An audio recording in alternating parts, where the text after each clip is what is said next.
Long ago, in a world very different from our own, every person on Earth spoke the same language. Can you imagine that?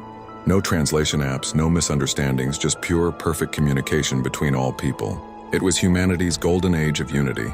But you know how the saying goes, power tends to go to people's heads. In the fertile plains of Shinar, which we now know as ancient Mesopotamia, people began to dream big. And when I say big, I mean really big. They weren't content with just building homes or markets. No, they had their sights set on something far more ambitious. Let's build a tower, they said. One so tall it'll pierce the heavens themselves. We'll show everyone what we're capable of. We'll make a name for ourselves that will echo through the ages. The excitement spread through the community like wildfire.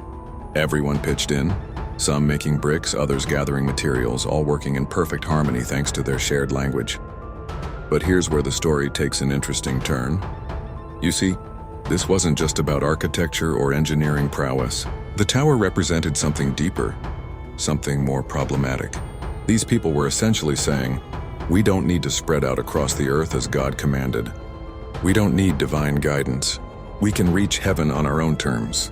It was the ultimate expression of human pride and defiance. The tower grew taller day by day, a monument to human achievement and perhaps more tellingly to human arrogance. The people believed they were unstoppable. After all, with one language and one purpose, what could possibly go wrong? Well, quite a lot, as it turns out. God looked down at this ambitious project and saw not just a tower, but the dangerous path humanity was heading down. In one of the most dramatic divine interventions in history, God decided to act. But not with floods or fire. This time, the intervention was much more subtle and arguably more profound. Imagine being in the middle of giving instructions to your fellow builders when suddenly, the words coming out of your mouth sound like complete gibberish to everyone around you, and their responses equally incomprehensible. Chaos erupted as people suddenly found themselves unable to understand each other. Workers couldn't coordinate, architects couldn't direct, planners couldn't organize.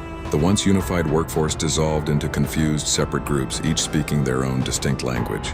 The Great Tower, their monument to human pride, was left unfinished. The city became known as Babel, a name that would forever be associated with confusion and disorder. And so the people did what they had resisted doing all along.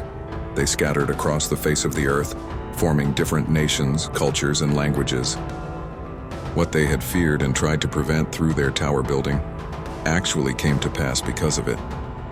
The Tower of Babel stands as a powerful reminder of the delicate balance between human achievement and humility, between unity and diversity. Perhaps its greatest lesson is that true greatness doesn't come from reaching to the heavens by our own strength, but from understanding our place in the greater scheme of things.